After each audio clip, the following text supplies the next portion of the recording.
Hi there. ഇന്ന് നമുക്ക് അടിപൊളി സ്റ്റിക്കേഴ്സ് ഉണ്ടാക്കിയാലോ? ഭയങ്കര സിമ്പിളാണ് കേട്ടോ ഉണ്ടാക്കാൻ. അപ്പോൾ വേഗം തന്നെ ഒരു ചാർട്ട് പേപ്പർ എടുത്തുകൊണ്ട് വന്നു. ഞാൻ ഭയങ്കര കട്ടിയുള്ളത് എടുത്തു. പിന്നെ നിങ്ങൾക്ക് കട്ടിയുള്ളതൊന്നും ഇല്ലെങ്കിൽ നോർമൽ A4 ഷീറ്റ് തന്നെ എടുക്കാം. പിന്നെ ഞാൻ ഇതിനെ മടക്കിയിട്ട് കുഞ്ഞൊരു പീസാക്കി. കാരണം എനിക്ക് കുറച്ച് സ്റ്റിക്കേഴ്സ് ഉണ്ടാക്കാനുള്ളൂ. പിന്നെ ഇതിനൊരു തീമൊക്കെ ഞാൻ വെച്ചിട്ടുണ്ടായിരുന്നു. തീം എന്ന് വെച്ചാൽ വേറൊന്നുമല്ല, പ്ലാന്റ്സ് ആൻഡ് ഫ്ലവേഴ്സാണ്. എനിക്ക് ഫ്രീ ഹാൻഡായിട്ട് ഡ്രോ ചെയ്യാൻ പറ്റുന്ന സാധനങ്ങൾ മാത്രമേ ഞാൻ വരയ്ക്കുന്നുള്ളൂ. അപ്പം ഭയങ്കര സിമ്പിളാണ് ഈ പ്ലാന്റ്സ് ആൻഡ് ഫ്ലവേഴ്സൊക്കെ വരയ്ക്കാൻ. പിന്നെ ഞാൻ ഇതിൻ്റെ മുകളിലേക്ക് ബ്ലാക്ക് പെൻ വെച്ചിട്ടൊന്ന് വരച്ചിട്ടുണ്ടായിരുന്നു. പിന്നെ ബ്ലാക്ക് പെൻ വരച്ചപ്പോൾ ഭയങ്കരമായിട്ട് സ്മഡ്ജായിട്ട് കൊളായിട്ടുണ്ടായിരുന്നു. പക്ഷെ എന്നാലും ഞാൻ അഡ്ജസ്റ്റ് ചെയ്തു കേട്ടോ.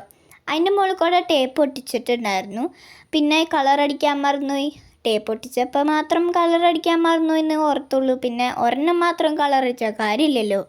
എന്നിട്ട് പിന്നെ ഞാൻ നേരെ സിസേഴ്സ് എടുത്തിട്ട് അങ്ങോട്ട് കട്ട് ചെയ്ത് മാറ്റി.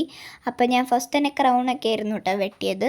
അടിപൊളി സ്റ്റിക്കേഴ്സ് മിനിറ്റിനുള്ളിൽ റെഡി ആയിട്ടോ. 2 മിനിറ്റ് മതി ഈ സ്റ്റിക്കേഴ്സ് ഉണ്ടാക്കാൻ. പിന്നെ നിങ്ങൾക്ക് ഇതിൻ്റെ ബാക്കിൽ ഫെവി സ്റ്റിക്കൊക്കെ ഉണ്ടെങ്കിൽ ഒന്ന് ഒട്ടിച്ചു കൊടുക്കുക. ഞാനിപ്പോൾ ഫെവി സ്റ്റിക്കൊന്നും ഇല്ലാത്തതുകൊണ്ട് ഒട്ടിച്ചു കൊടുക്കണില്ല. ഞാൻ നോർമൽ ഗ്ലൂ വെച്ചിട്ടാണ് ഒട്ടിക്കുന്നത്. പിന്നെ ഫ്ലവേഴ്സൊക്കെ ഗ്രീൻ, ബ്ലൂ, യെല്ലോ അങ്ങനെയൊക്കെയാണല്ലോ.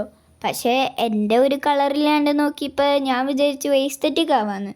പിന്നെ ആ ടുലിപ്പിൻ്റെ ബാക്ക് സൈഡിൽ വേറെ കുറച്ച് ഡീറ്റെയിൽസൊക്കെ ചെയ്യാനുണ്ടായിരുന്നു. പിന്നെ ഞാനതൊന്നും ചെയ്തില്ല. പിന്നെ നാളെയാണ് മാത്സ് എക്സിബിഷൻ. അപ്പോൾ അതിന് വേണ്ടിയിട്ടുള്ള പ്രിപ്പറേഷനിൽ ഞാൻ വിചാരിച്ചു ആ ചാർട്ടും ഒന്ന് ഒട്ടിച്ചു കൊടുക്കാമെന്ന്. ആ ഒരു എസ്തെറ്റിക് ആ ഒരു സംഭവത്തിലോട്ട് നമ്മൾ കടന്നിട്ടില്ല. പക്ഷെ എന്നാലും ലൈക്ക്, സബ്സ്ക്രൈബ് ഒന്നും മറക്കല്ലേ.